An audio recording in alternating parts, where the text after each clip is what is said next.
All right, it is showtime, as StreamYard says. Welcome back to Week 8's edition of the Generational Wealth Management Extra Point Show with your host, JB Graphics, JB, Jared, Makaisa, whatever you feel like going by at this point in the year. I've gone through that every episode. But hey, thanks for tuning in to the Generational Wealth Management Extra Point Show with me.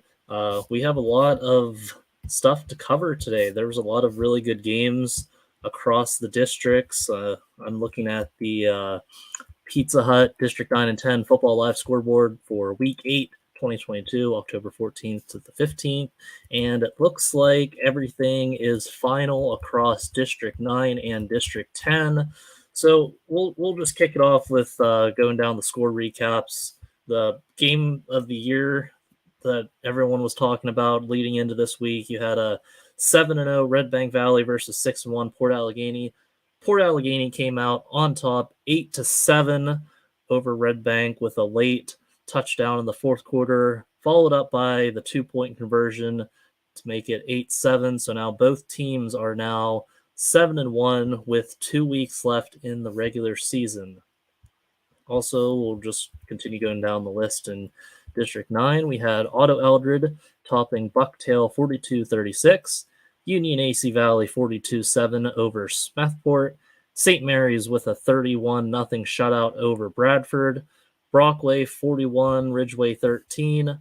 Brookville 34, Carn City 7. Cameron County with an upset over Elk County Catholic 28-13. Central Clarion County 45, DuBois 7. Clearfield rebounds with a 55-16 win over Bellefonte. Conemaugh Valley defeated Kerwinsville in overtime, 28-27. Yeah, 28-27 in overtime. Keystone 45, Kane 13, and Punxsutawney gets a 41-0 shutout over Montauk. Moving on to our District 10 scorers, we got Cambridge Springs 35, Cochranton 6, Cathedral Prep 40, Butler 14, Maplewood 31, Kennedy Catholic 22, Mercer 15, Lakeview 13, Reynolds 78. I don't think that's a typo. So 78, Sagertown 12. That's a lot of points. Mercyhurst Prep with a 67-0 shutout over Iroquois. Seneca 40, Union City 0.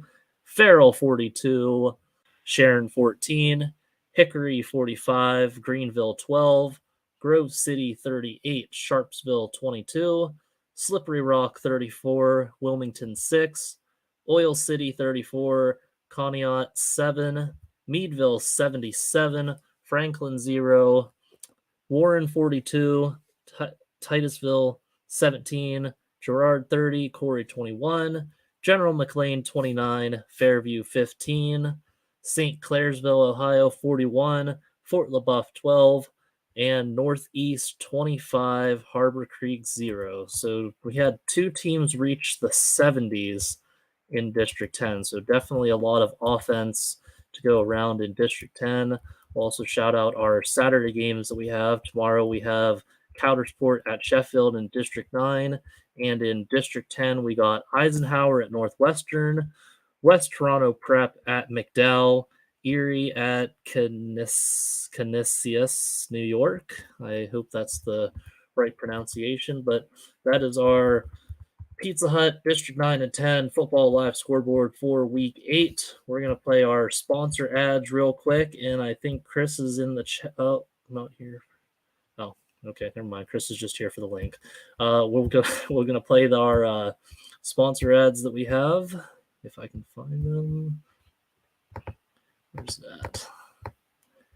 There it is. Whether retirement is just around the corner or years away, John Bongiovanni, Lucas Slazak, and Adam Jack of Generational Wealth Management in Erie and Bradford are here for you. John, a Forbes-recognized best-in-state wealth advisor, Lucas and Adam provide customized investment advisory solutions and retirement planning services. Generational Wealth Management offers world-class investment services and internationally recognized insurance products from Northwestern Mutual, an industry leader. The Generational Wealth Management team provides a high level of expertise and service to their professional and business clients. Contact the Erie office at 814-651-0838 or the Bradford office at 814-368-4065 or check them out online at gwm.nm.com.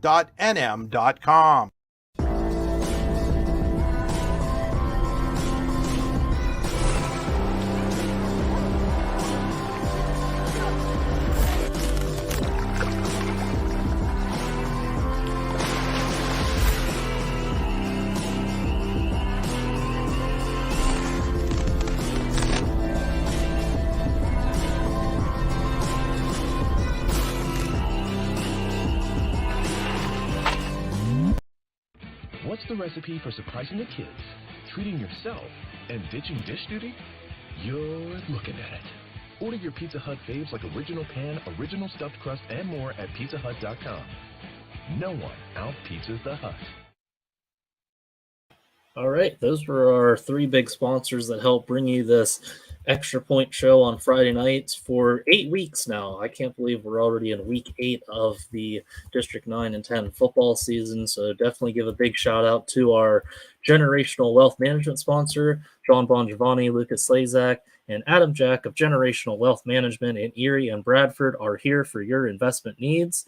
They offer world-class investment services and internationally recognized insurance products from Northwestern Mutual, an industry leader. Find out more at gwm.nm.com. We'll also shout out Warren County Visitors Bureau, Pennsylvania's all-season destination. Warren County, simple, pure, real. Also give a shout out to Pizza Hut of Clearfield, Clarion, Brookville, DuBois, St. Mary's, Grove City. No one out pizzas the Hut. Now, moving on from our sponsorship shout outs, it looks like we got Carson Neely in the works with us, so let's add him to the stream. What's going on, Carson? Oh, not much. Just getting home from that win. All right, yeah, let's jump right into it. Talk about the game some. I caught the fourth quarter of the game, but walk us through what happened tonight. Yeah, well, early we were faced with some adversity.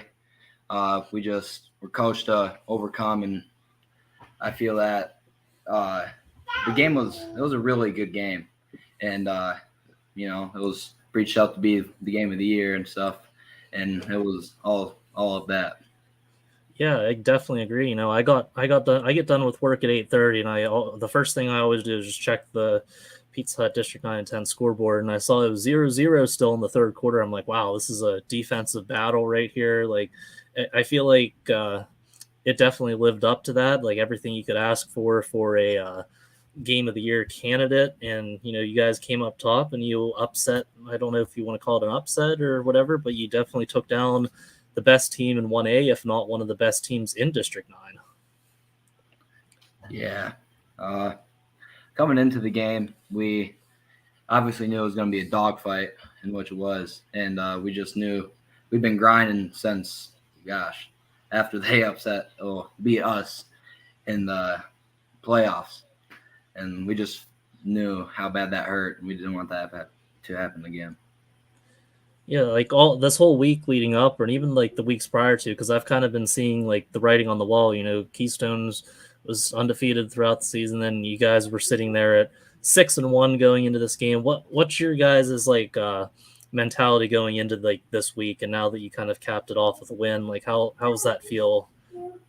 Well, it feels good, but we'll live it up, celebrate a little bit, but then it's on to the next week, and we forget about what's in the past, and we just move on and be the best. Week 9 would be week 9. Yeah. So it'll be like best week 9 of us. So it'll be 1-0 again. Yeah, that's a great way to look at it. And Red Bank definitely has, you could arguably say, has one of the better high scoring offenses in District 9 also. And you guys your defense held them to 7 points tonight. What's that say about your defense this year? Well, we got some pressure when we needed some pressure. Definitely feel like it wasn't our best game, but our DBs really stepped up and didn't allow too many big shots down the field. Yeah, and I think Red Bank got the first initial lead, so they were up 7-0. And what's going through your guys' mind? It's like it's been 0-0, 3/4 of the game, fourth quarter, they're up 7-0 and then you guys get the ball. What's going in your minds with that? Just do us, just we know what our game plan was, and we executed it. Yeah, and you kind of capped that off with, I think Chris said on the broadcast, it was like 65-yard drive to score. Yep. Yeah, so that definitely. Who do you feel like helped lead that charge? I know Drew Evans had a bunch of good runs and stuff, and obviously the O-line, you got to shout out those guys for possibly giving like the best one of the best run games in the district too. With you got Blaine Moses out there, you got Noah Archer, Drew Evans is running out there, so like you guys definitely have something going on the running side of the game. Yeah, I feel like Drew, our QB4, we're running back 4, and we're just going in, and him being able to run the ball like that, and Blaine coming out, and obviously our offensive line just working hard. Miska, Braylon, Yuso, Levi, just grinding it out.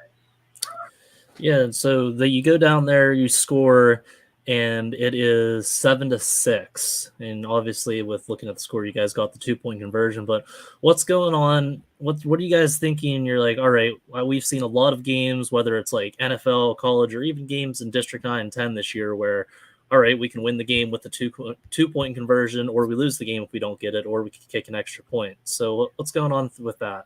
Like, do you guys have a kicker at all, or was that just a situation where you had all the momentum with the run game and you just wanted to punch it in and finish it out that way? Or yeah, we drove down the field, and we knew right then we're gonna keep pounding it. Yeah, and that's as a fan, spectator, and I'm sure as a player too, you could probably think of this, but like, what's your thoughts on 2-point conversions, like in a situation like that late in the game where it's either you win it or you lose it? What's your take on that? Well, yeah, we don't have a kicker as also, and so that just really sums up our answer. Just be like, all right, let's give it to our horses in the backfield and let's go. Mm-hmm.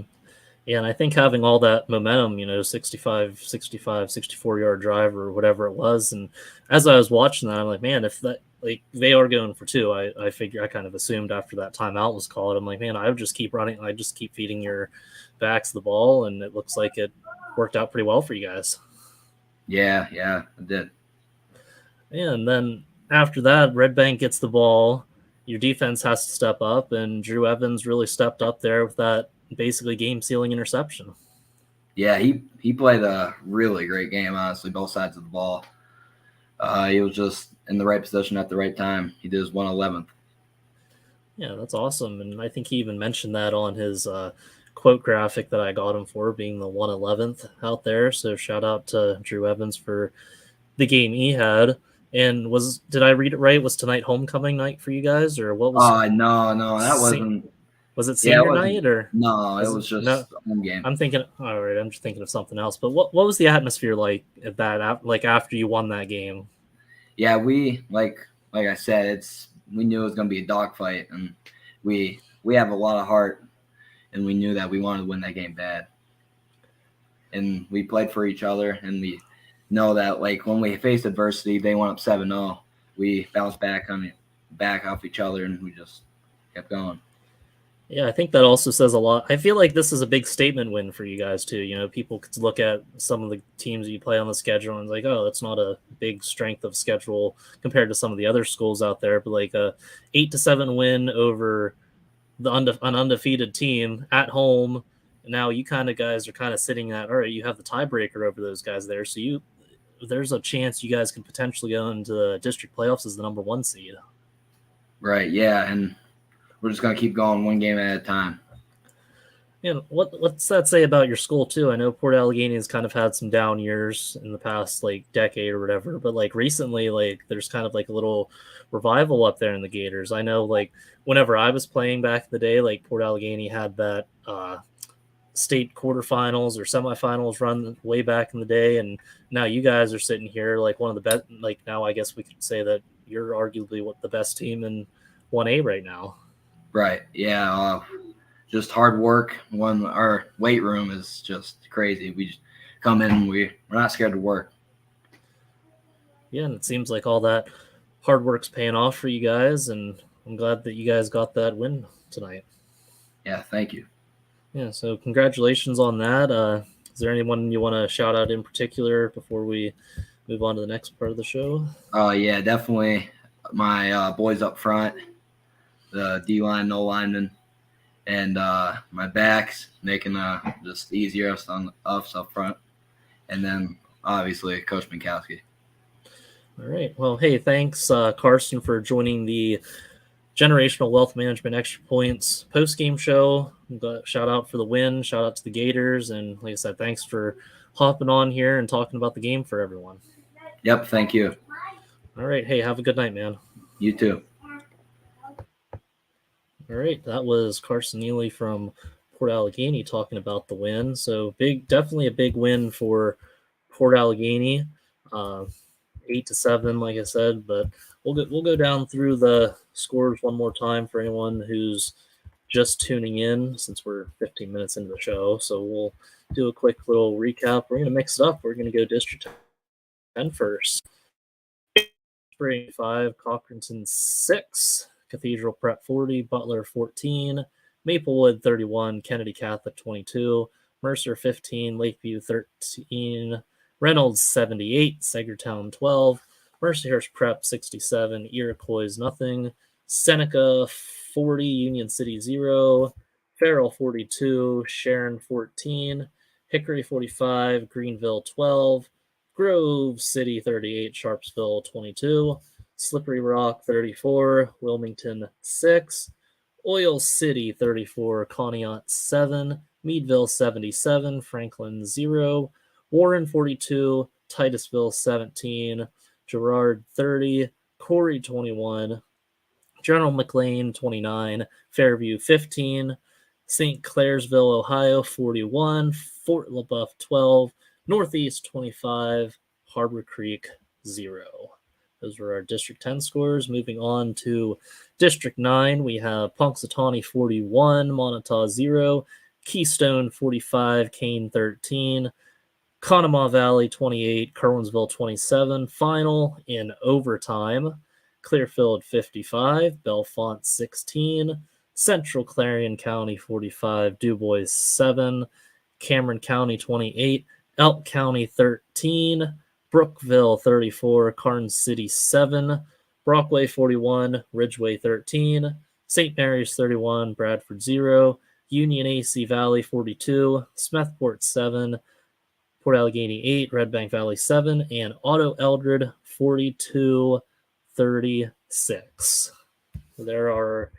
That is your Pizza Hut District 9 and 10 football live scoreboard for Week 8. We're going to take a quick ad break, and we'll try to work on getting some more people on.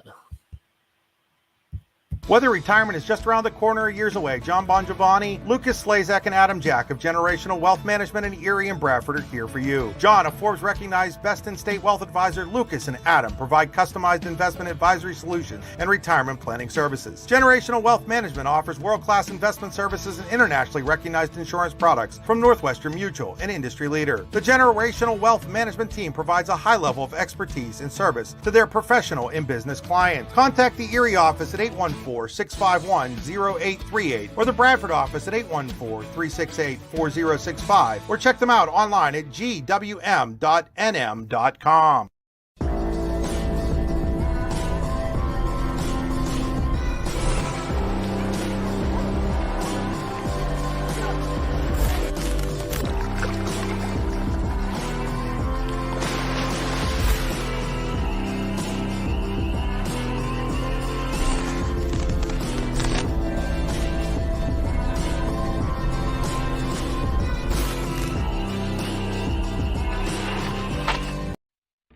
What's the recipe for surprising the kids, treating yourself, and ditching dish duty? You're looking at it.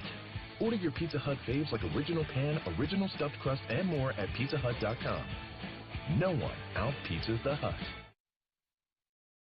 All right, we are back. Shout out to our sponsors, Generational Wealth Management, Oregon County Visitors Bureau, and Pizza Hut. Those are our three big sponsors.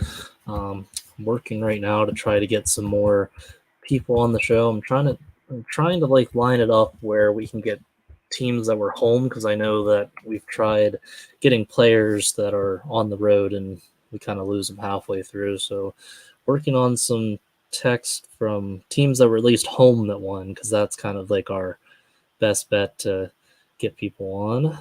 But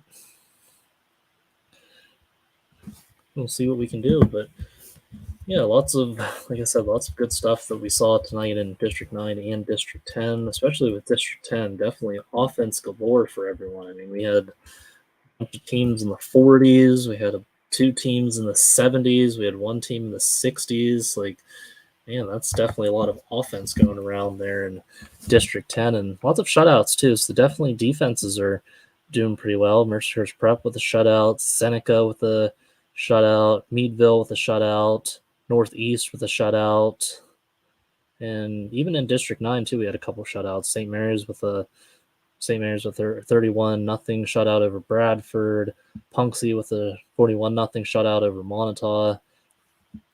So yeah, pretty good day in District 9 and 10.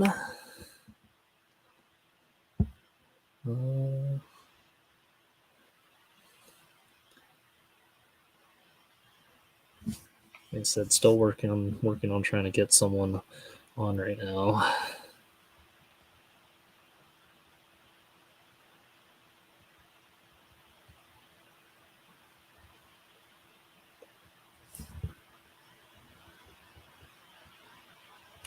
I'm going to take another quick ad break while I get this message sent.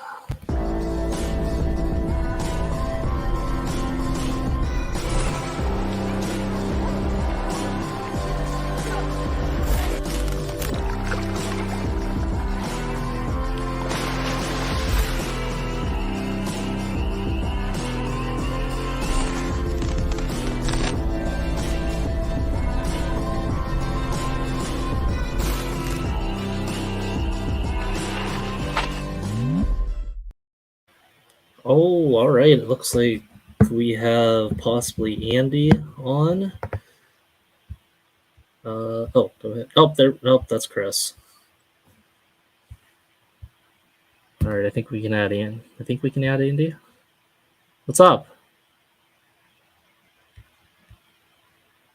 Maybe he wasn't ready.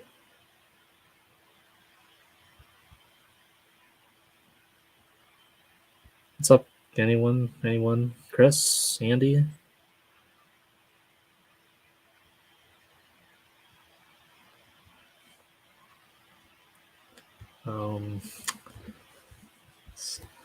Jared, can you hear me? Yes. I got you, Andy. I think Chris is struggling to get his mic to work, it looks like.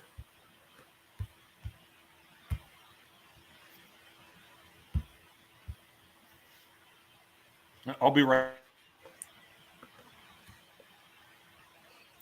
All right, I think everyone is having some technical...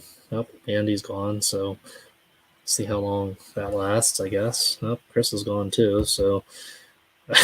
Well, you got to see Chris and Andy for a second. That I'm sure they're going to get that fixed up real quick. Hopefully. Let's go through the comments we got. All right. Dave Nee asks, do you know if Clearfield is number one in the Mountain League with the Tyrone loss tonight? That is an excellent question that I'm not 100% sure if I can answer. Let me get back to you on that comment, and I will see what I can figure out if you haven't already figured it out. So give me a minute, and I'll do some research.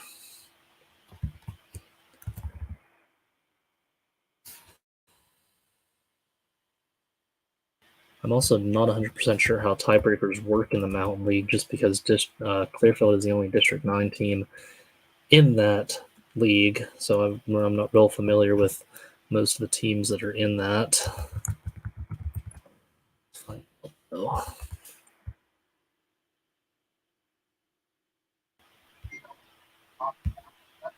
Okay, can you hear me now, Jared?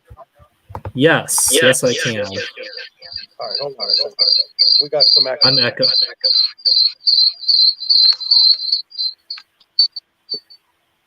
think I've done away with the echo.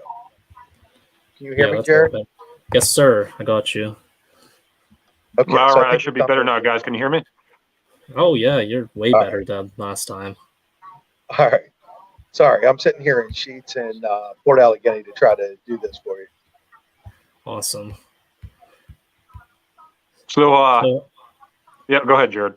Oh, I was going to say, so how was everyone's games tonight? I know I just talked to Carson, Chris. I know you were at the game. Like, what was your take on the game? Well, yeah, I mean, again, you had the situation where Red Bank Valley was without some key players, including quarterback Cam Wagner and wide receiver Ashton Kale. We don't really know why. I mean, we could speculate, but we're not in the business of speculation. And all the administration from Red Bank will tell us right now is that we don't comment on medical conditions of players or disciplinary policy of players, which tells me that players were either hurt or they were being disciplined, but we don't know which. Again, I know a lot of people out there have their own theories of what went on, but as a responsible journalist, I don't have any real opinions until somebody actually will confirm. And right now, nobody in the know at Red Bank Valley, or at least in the administration down there, is talking, and all the information I have is second and third hand. And so I don't feel comfortable talking about any of that sort of stuff, other than they were without those players. And Rich Rhodes and I figured that it looked like they were missing 10 players tonight. Again, we don't know if some of those guys were hurt, some of them were being disciplined. We just don't know. But the fact is they didn't have those guys. And even without those guys, they played a heck of a football game. Give them a lot of credit. A lot of adversity, obviously, when you find out later in the week that you're not going to have some players, especially your starting quarterback.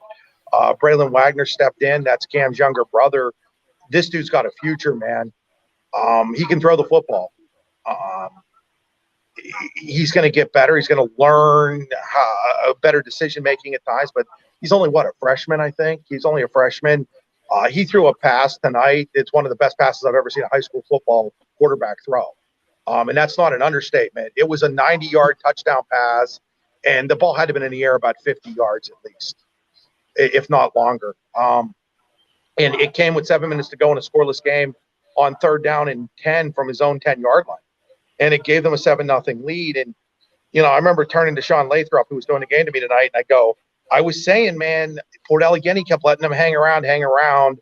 And when you do that, you could be in trouble. And all of a sudden, it looked like there was a chance for them to be in trouble. But give Port a lot of credit. They came back. The big guys up front started opening holes. Blaine Moses, Peyton Styles, Drew Evans ran the ball really hard. They went right down the field on Red Bank and scored. There was no decision to make because they haven't kicked an extra point all year. So they were gonna go for 2, and they called timeout. They called the quarterback's number, and he scored. All that being said, Red Bank had a chance. They had the ball around midfield, and Owen Klaus is a pretty good field goal kicker. I think that they needed to get the ball to about the 20-yard line or so. 20-yard line. So they were about 30 yards out of field goal range. And,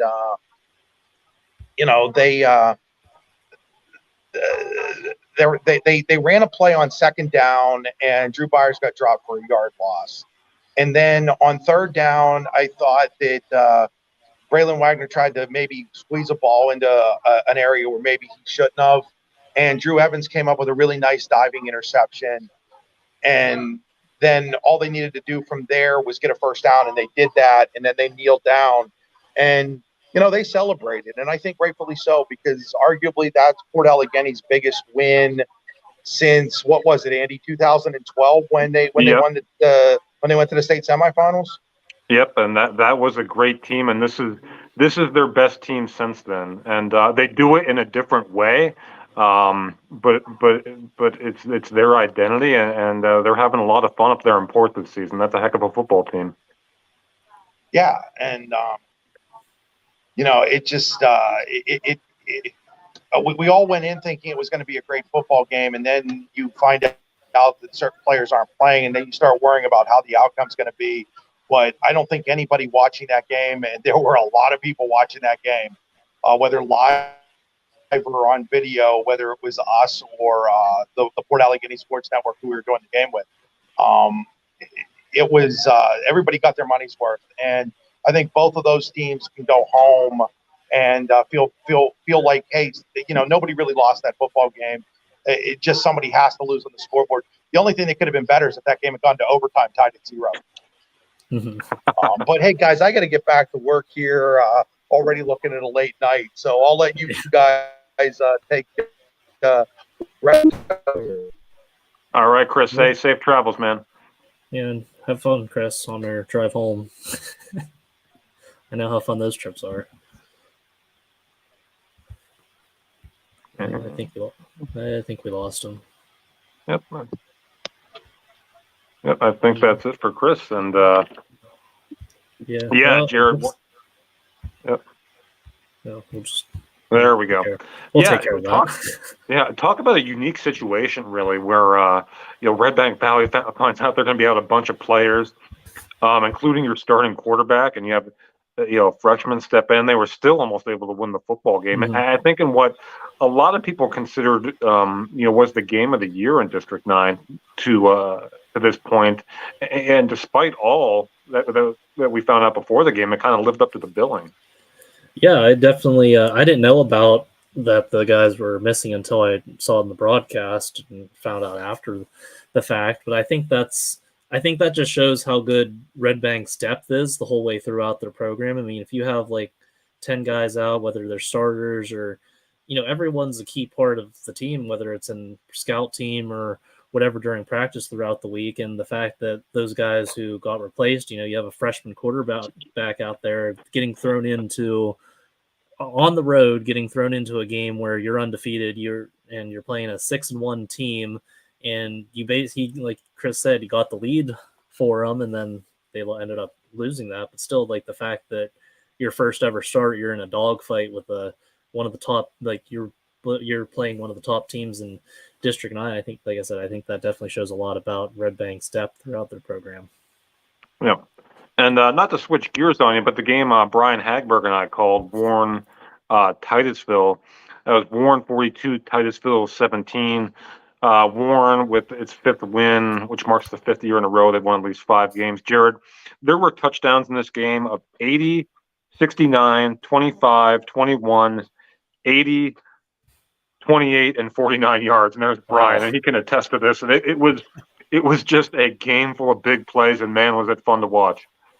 Yeah, it was fun to watch. It was fun to call too. I mean, that whole first half just seemed like it was both teams trading big play after big play, landing, like describing like a heavyweight fight, just landing body blow after body blow, and then all of a sudden the haymaker would come, and again that was a 7-point game at the half, and Titusville had closed it to within 4 after the opening possession of the second half, and then all of a sudden Warren just clamped things down, scored 21 unanswered, and goes on to a big win.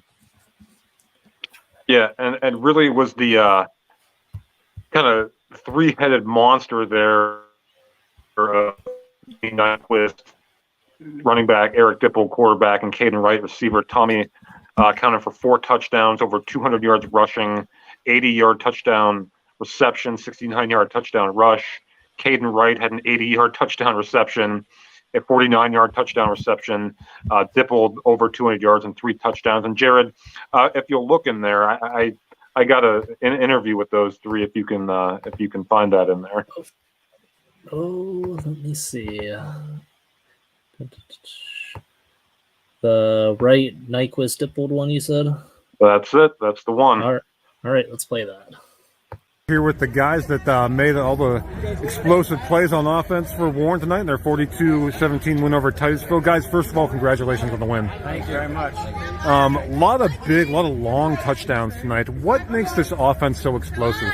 Well, tonight the line was incredible. I mean, they held their blocks, staying in the blocks. They did everything that we needed to do. I mean, we have the easy part. We just kind of run, we throw, we catch. I mean, they're the ones up front doing everything they need to do. So we had the right play calls in the right situations that led to those big plays. Yeah, and like Tommy said, the line gave us the time to do what we had to do to get the win. How have you, speaking of that line, how have you seen those guys, continue to just get better as the season's gone along? We've had a lot of changes with our line, and big guys have stepped up to the plate and done a great job. Improvement is insane. From where we started and where we are now is a big difference. Yeah, definitely. Because of hard work and concentration. You guys come out and get the big stop to start the second half. Well, they got a field goal, but then you get a big stop, and at that point, it's only a 4-point game. So, how critical is that? That was huge. It was a very big stop. It was definitely a momentum changer because we get the ball and then we go and score, and then now we're up 2 scores, get another stop, score. So definitely a momentum changer. Caden, take me through your 80-yarder there. It seemed like your quarterback put it up there for you, and you were able to go up and get it, and then the rest was history. Yeah, I was kind of frustrated with the first couple incomplete passes I had, and I just felt like I had to bounce back and make some plays to help the team win. So, it was a great throw, great protection by the line. So. And I thought you gave them a lot of different looks tonight. How much do you think that contributes to your success? The different looks definitely help because the way we set up kind of different how the defenders set up, so it's different for them and it's harder for them to change. Yeah, we prepared very well for this game with a lot of different formations that we knew would work with them. It's good preparation. And just how much fun was it to come out and put on this kind of performance in the homecoming game? It was special. Definitely a moment that we're all going to remember. Yeah, for my senior year, I wouldn't have asked for a better game. Yeah. All right, guys, your 5th win of the season. How do you feel like, I guess lastly, just how do you feel like you've improved collectively as a team as the season's gone on? I think the team chemistry has been great. It just keeps getting better and better, and now we're just going to keep working even harder to keep the momentum going and get ready to face Meadville next week. So. All right, guys. Well, great job tonight. Congrats on the win. Awesome. Yeah, and one of the things I loved about that, Tommy Nyquist, the first thing he said when he talked about their offensive effort was he credited the offensive line, and that's an offensive line that's been banged up with injuries this year, and I thought they did a really good job tonight. Again, kind of allowing those explosive plays to happen.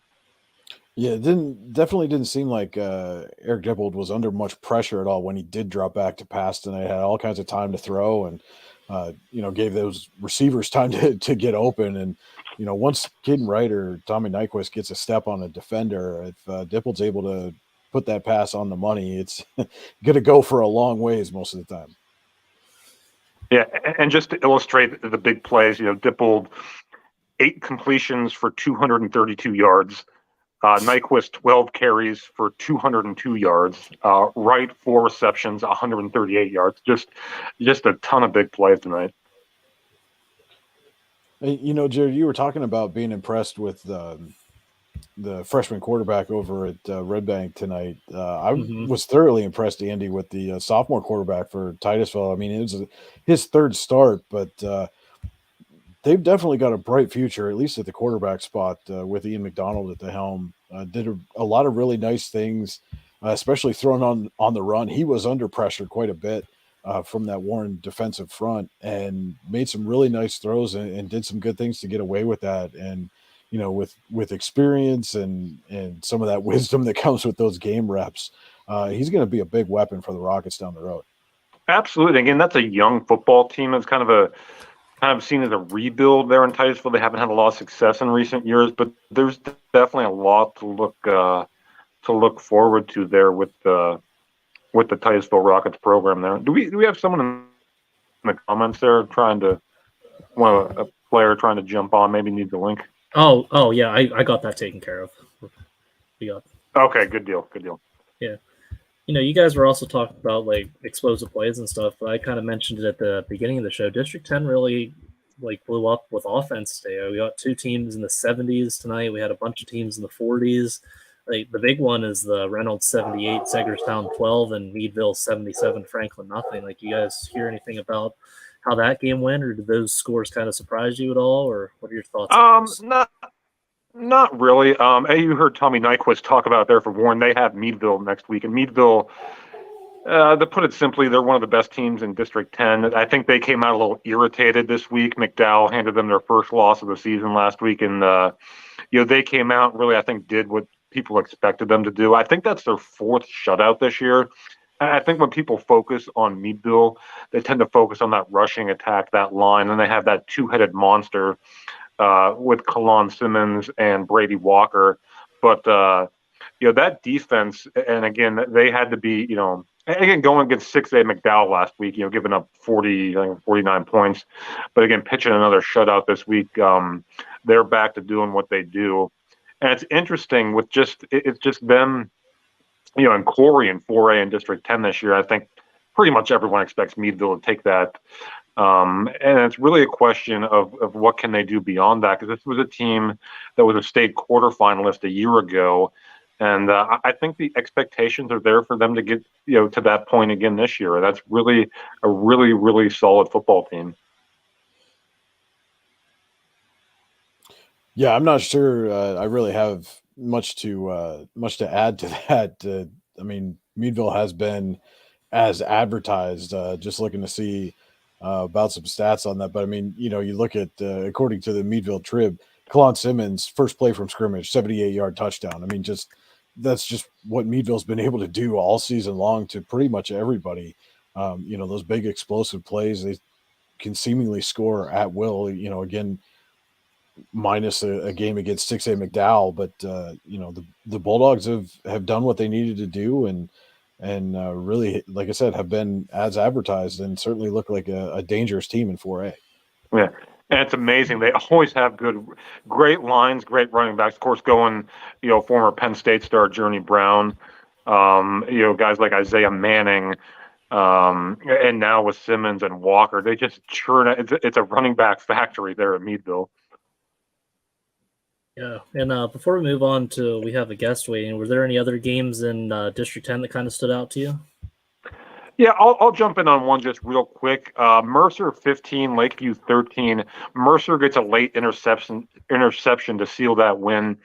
That's their 6th win of the season. They're going to be a playoff team in 1A. Really a nice season for the Mustangs there. And what just looking at might have been the game of the night. In District 10, and that's a program that, again, Mercer County football, that's kind of a different animal. It's typically, the class of District 10, and, Mercer's taken their lumps in recent years, but that's a really quality football team they have there, and a nice win for them tonight. Any games that stood out to you, Brian, before we get our guest on? I think just looking at Grove City, Sharpsville. I think especially just the way that the Eagles were able to jump out to a big lead in that game. Obviously Sharpsville coming off the disappointing loss against Farrell a week ago, which again, that's just the way things are going to be for a lot of these teams right now against the Steelers. But you thought maybe they'd have a bounce back here against Grove City, but the Eagles come out and kind of showing everybody, hey, look, we're the defending 3A champs for a reason, and we're going to show everybody why that is, and they certainly did that tonight. All right, let's play our generational wealth management ad, and we got a Brockway Rover that we'll add on to the show after it. Whether retirement is just around the corner or years away, John Bongiovanni, Lucas Slazak, and Adam Jack of Generational Wealth Management in Erie and Bradford are here for you. John, a Forbes-recognized best-in-state wealth advisor, Lucas and Adam provide customized investment advisory solutions and retirement planning services. Generational Wealth Management offers world-class investment services and internationally recognized insurance products from Northwestern Mutual, an industry leader. The Generational Wealth Management team provides a high level of expertise and service to their professional and business clients. Contact the Erie office at 814-651-0838 or the Bradford office at 814-368-4065 or check them out online at gwm.nm.com. All right, so joining us next, we got Brockway Rover Reese Yonner. What's going on, Reese? What's going on? How's your game tonight? It was pretty good. Clinched playoff spot for the first time, I think, 4 years. So really feeling good about that. All right. Let me know if I'm wrong on this, but was the game tied 13-13 at halftime? Yeah, it was. All right. So what happened here in the second half? 28 unanswered points in the second half for you guys? Yeah, Honestly, we knew we were getting the ball at half. We just want to do what we do best, is run the ball with our. I think we have the best O-line in D9.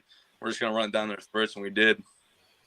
Yeah, that's really different from Brockway. I'm used to the air raid attack from Brockway, and if you run game works, it works. And obviously, you kind of gave that showed Ridgeway that. But what was kind of the big difference from the first half to the second half? Like, did you guys just get off to a slow start, not get off the bus, or?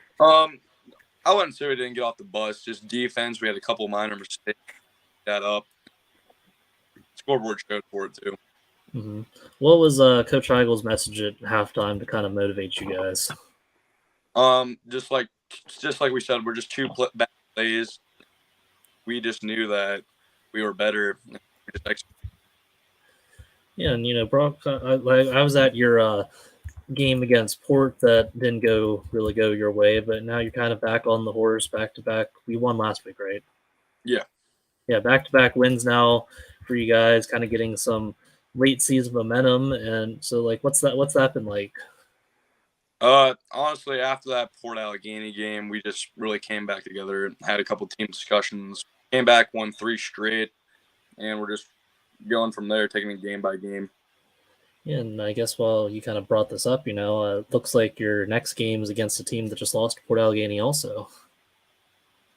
Yeah, this one was really on my schedule because since my freshman year, we never get one I'm really looking forward to. Mm-hmm. Yeah, I think that'll be a pretty good game for you guys. You get to go on the road again against a team that's probably going to be hungry for revenge from last week, from their loss this week. So, what's your thoughts heading into that game? Honestly, just everyone do their 111 plays football. All right. Well, hey Reese, thanks for hopping on and talking to us a little bit about the game. Good luck the rest of the season, and good luck, I guess, since you clinched the playoff spot. Good luck in playoffs. Yep. Thank you. Thanks, Reese. All right, that was our Reese Yonner from Brockway.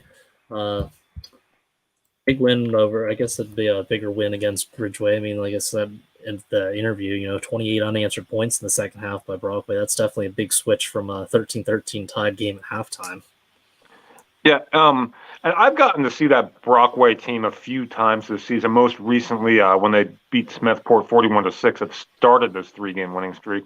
And the biggest difference I noticed with them from early in the season until now, and Reese touched on it, is the evolution of their running game. And you heard him say it, they have a ton of confidence. He feels they have the best offensive line, District 9. And the way they've been running the ball the past few weeks, it's hard to argue with them.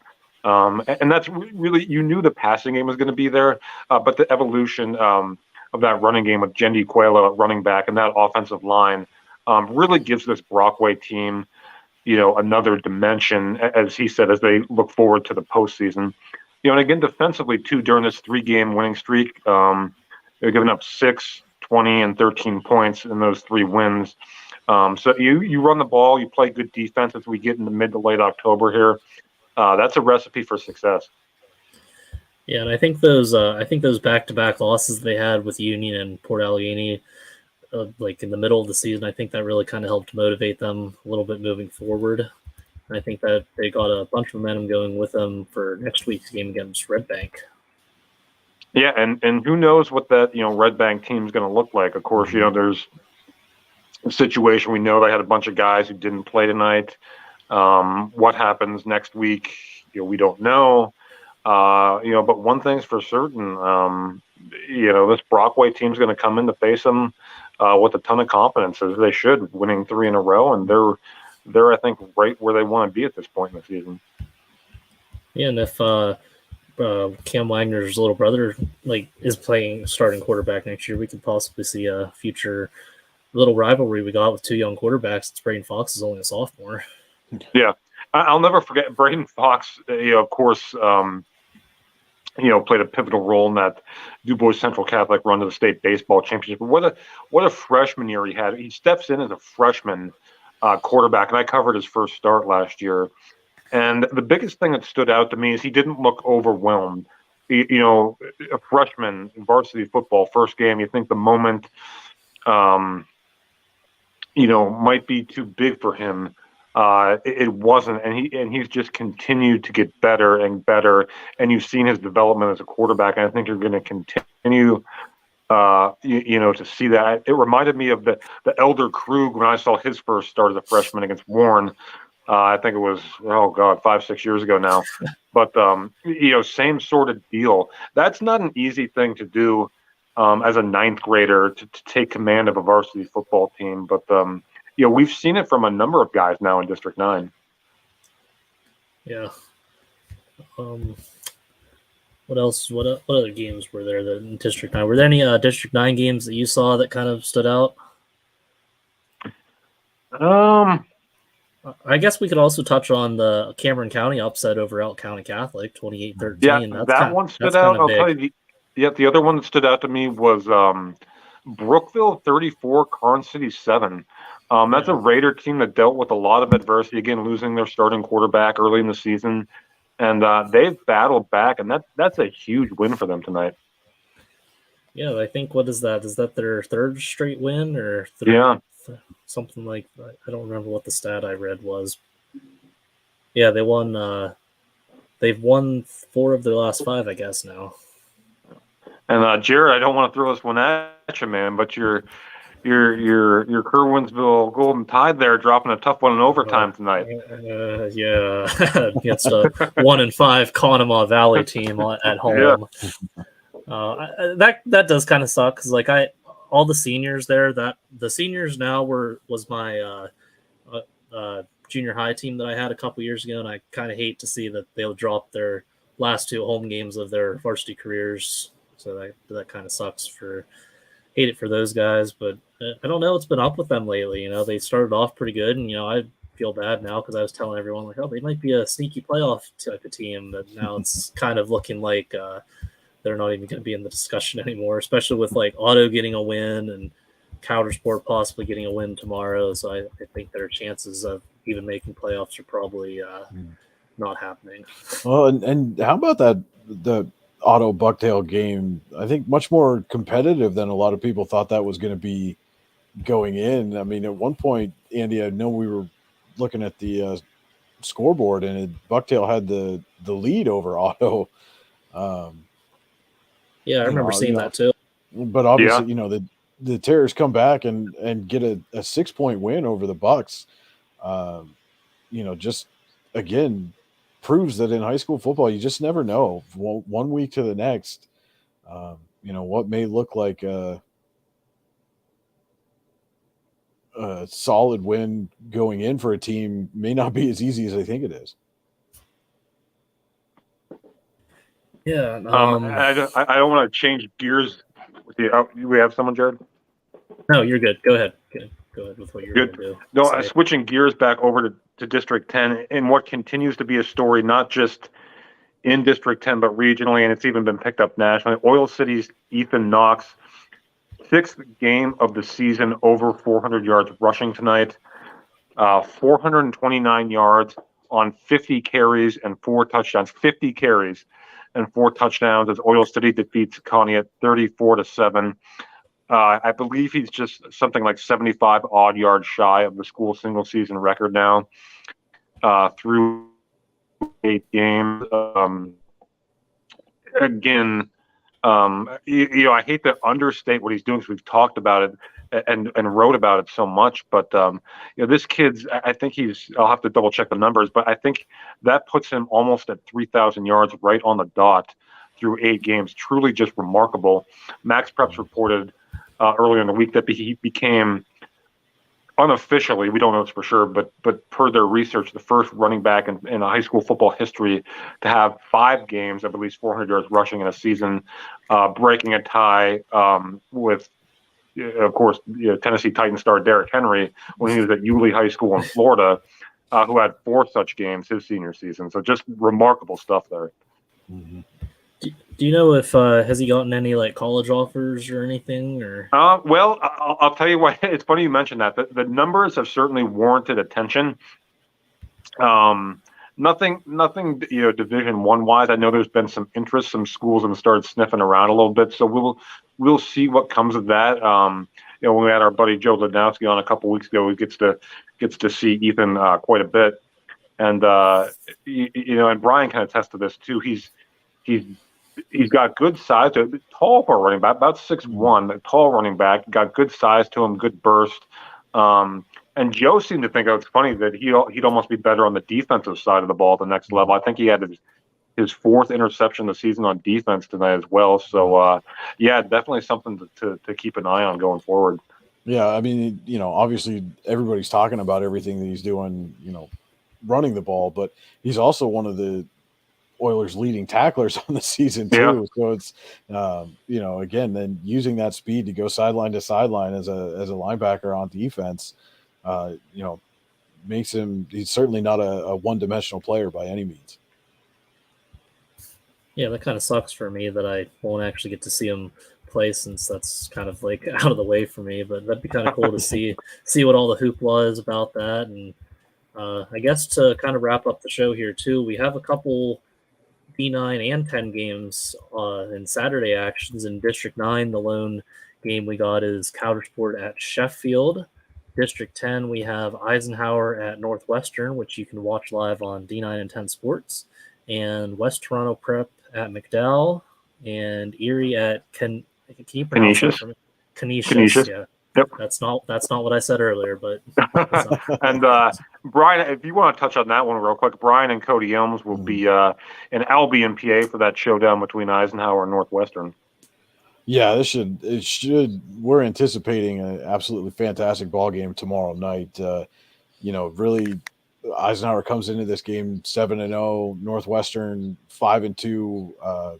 Wildcats really been on a run since that upset over Oil City a couple of weeks ago, and could really throw a monkey wrench into the Region 2 standings if they're able to hold serve on their home field and knock Eisenhower from the ranks of the unbeaten. Well, rank. They are the lone remaining undefeated team in District 10. On the flip side, though, Eisenhower's got a chance to really, put a stranglehold on the Region 2 title. They got one more after tomorrow night at Iroquois. But a win over Northwestern would give Northwestern 2 losses in region. They dropped one earlier in the year to Mercyhurst Prep. And Eisenhower already with a win over the Lakers a couple of weeks ago, again, would need to just go into Iroquois, come away with a win to win the region title outright. Could clinch a share of it tomorrow night with a win there, and probably again with a win over Northwestern, I would think they would almost assuredly lock up one of the top 2 seeds in the District 10 Class 1A playoffs. What time is that game for everyone who wants to watch live? Or kickoff is at 7:00. We'll be going on the air at approximately 6:40 with the pregame show. All right. And Andy, are you not going to the Coudersport Sheffield game, or? I don't know. We'll see. I don't expect that. I expect Cowdy to kind of hold serve there. It's funny. We talked about that. It's been an interesting season for Coudersport, right? They gave up 70 points to Brockway one week, then back-to-back shutouts the next 2 weeks. So that's an interesting football team. Of course, Sheffield have been well documented, had their struggles, but yeah, it's an afternoon kickoff there on Wolverine Mountain. For my money, one of the best views, if not the best view to watch a football game in District 9. It's also one of the longest walks from the locker room to the field. It sure is. It sure is. Probably easily the most strenuous walk from the locker room to the field too. Going up all those stairs to get up on the Wolverine Mountain. Yeah, it's definitely a hike, but I will agree it definitely is one of the best views. That and Smethport, I really like the views at Smethport. Yep. Smethport's very nice. But let's play a couple ads that we have, and then we'll kind of wrap up the show and call it week 8. Whether retirement is just around the corner or years away, John Bongiovanni, Lucas Slazak, and Adam Jack of Generational Wealth Management in Erie and Bradford are here for you. John, a Forbes-recognized best-in-state wealth advisor, Lucas and Adam provide customized investment advisory solutions and retirement planning services. Generational Wealth Management offers world-class investment services and internationally recognized insurance products from Northwestern Mutual, an industry leader. The Generational Wealth Management team provides a high level of expertise and service to their professional and business clients. Contact the Erie office at 814-651-0838 or the Bradford office at 814-368-4065 or check them out online at gwm.nm.com.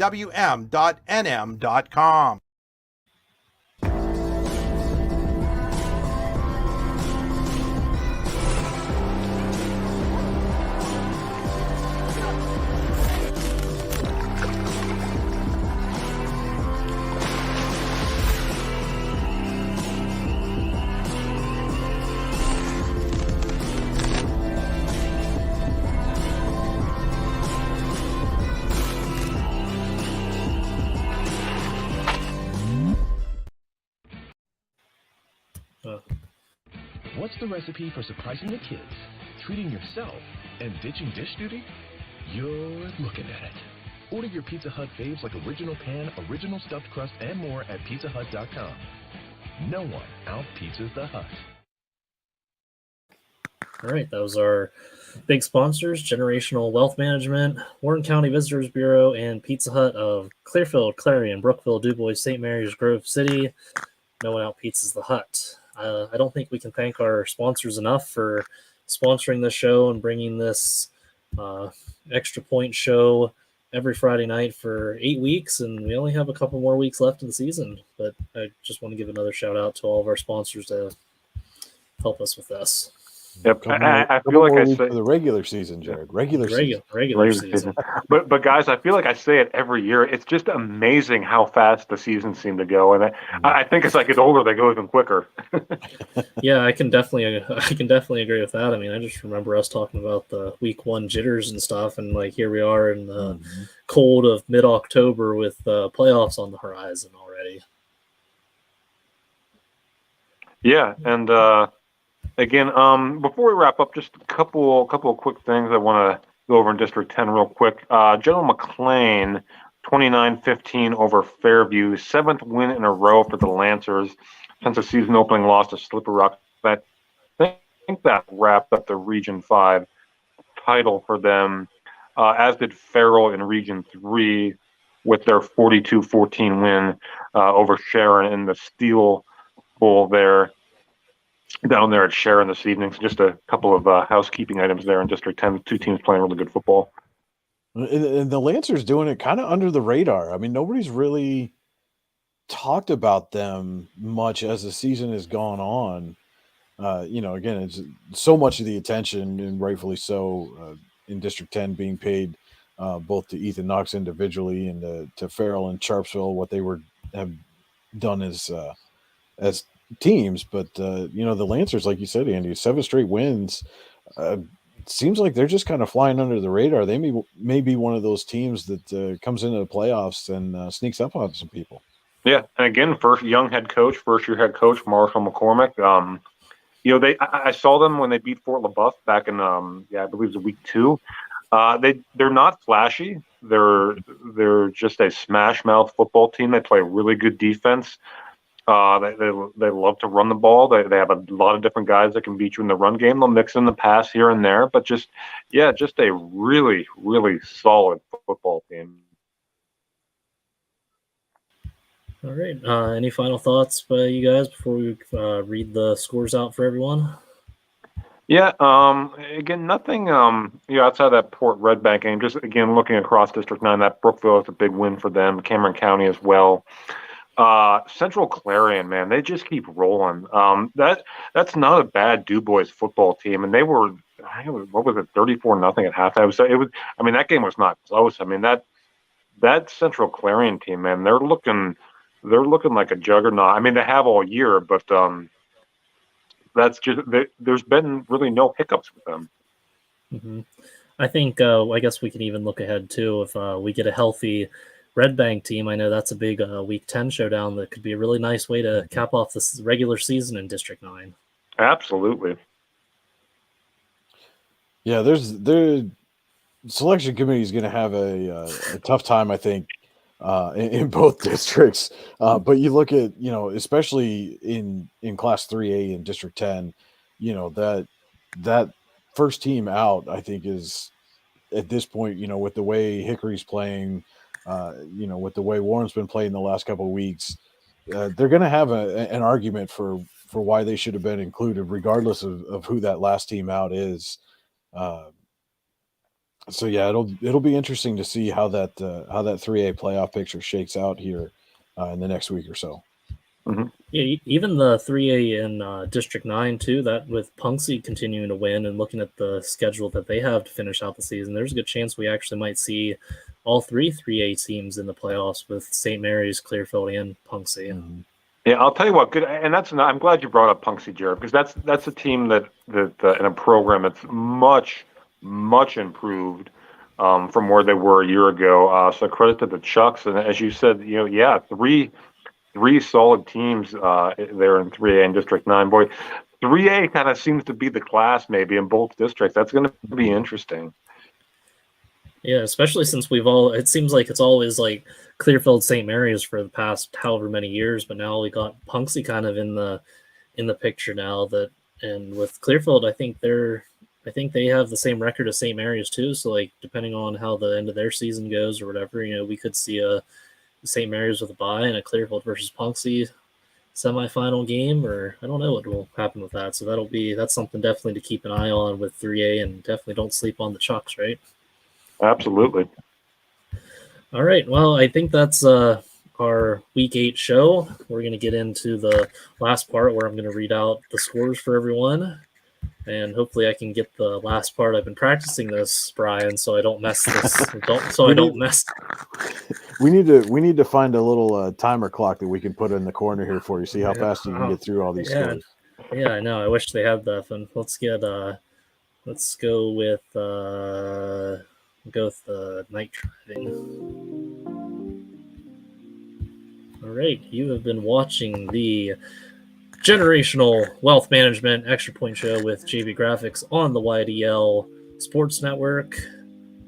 We'll start off with District 9. We got Otto Eldred 42, Bucktail 36, Port Allegheny 8, Red Pang Valley 7, Union AC Valley 42, Smethport 7, St. Mary's 31, Bradford 0, Brockway 41, Ridgeway 13, Brookville 34, Karn City 7, Cameron County 28, Elk County Catholic 13, Central Clarion County 45, DuBois 7, Clearfield 55, Bellefonte 16, Conemaugh Valley 28, Kerwinsville 27, Overtime, Keystone 45, Kane 13, Punxsutawney 41, Montauk 0. In District 10, we have Cambridge Springs 35, Cochranton 6, Cathedral Prep 40, Butler 14, Maplewood 31, Kennedy Catholic 22, Mercer 15, Lakeview 13, Reynolds 78, Sagerstown 12, Mercer's Prep 67, Iroquois 0, Seneca 40, Union City 0, Farrell 42, Sharon 14, Hickory 45, Greenville 12, Grove City 38, Sharpsville 22, Slippery Rock 34, Wilmington 6, Oil City 34, Conneaut 7, Meadville 77, Franklin 0, Warren 42, Titusville 17, Girard 30, Corey 21, General McLean 29, Fairview 15, St. Clairsville, Ohio 41, Fort LaBeouf 12, Northeast 25, Harbor Creek 0. Saturday in District 9, we have Coudersport at Sheffield, and in District 10, we got Eisenhower at Northwestern, West Toronto Prep at McDowell, Erie at Canisius. That is... All right, that was pretty good. Yeah. That was our Pizza Hut District 9 and 10 scoreboard. That is it for the Generational Wealth Management Extra Point Show with JB Graphics on the YDL Sports Network. We are signing off. Thanks for listening to us. Shout out all of our sponsors.